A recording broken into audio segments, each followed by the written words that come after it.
What's up, everybody? Today we got a 2013 Toyota Corolla.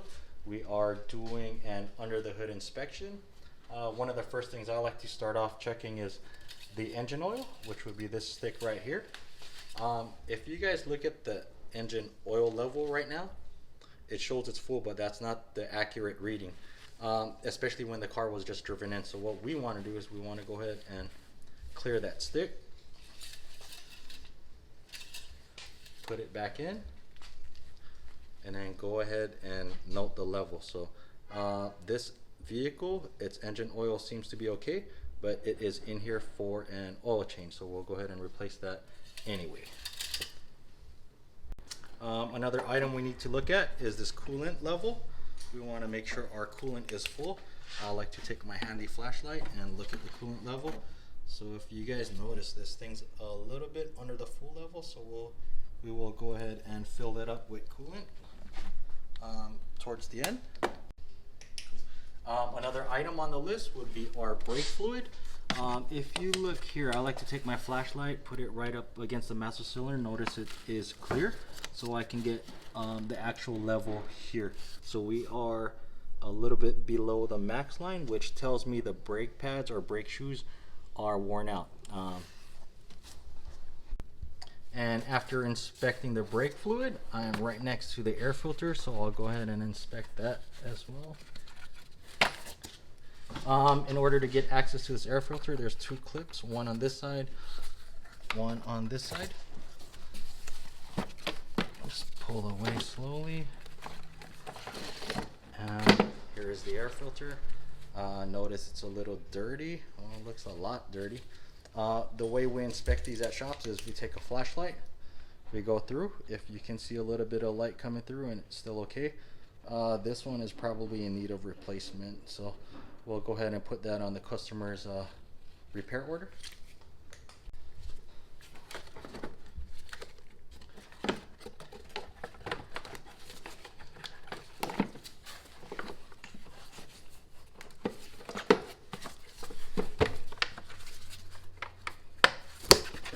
Go.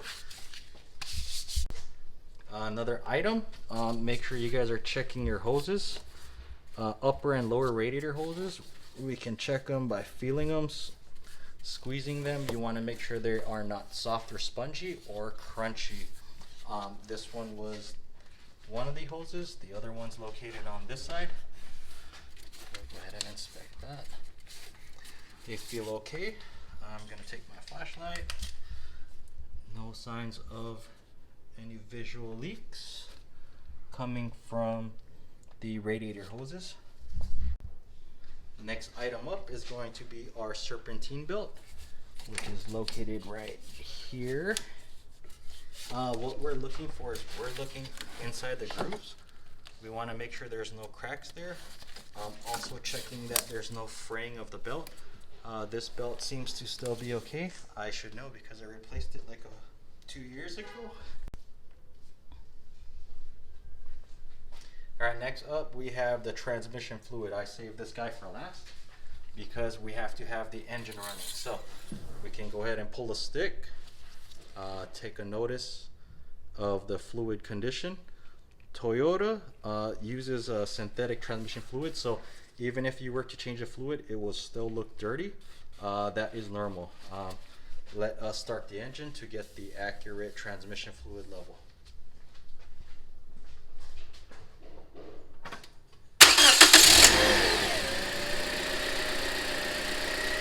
Okay, so I'm back. This engine is already warmed up. It has been driven into our shop. Let's go ahead and take. You want to make sure you get the transmission dipstick back down in there. Go ahead and pull it out. And make sure we have the transmission dipstick pointing downwards because we do not want any false readings. So looking at this, we are a little bit on the low side.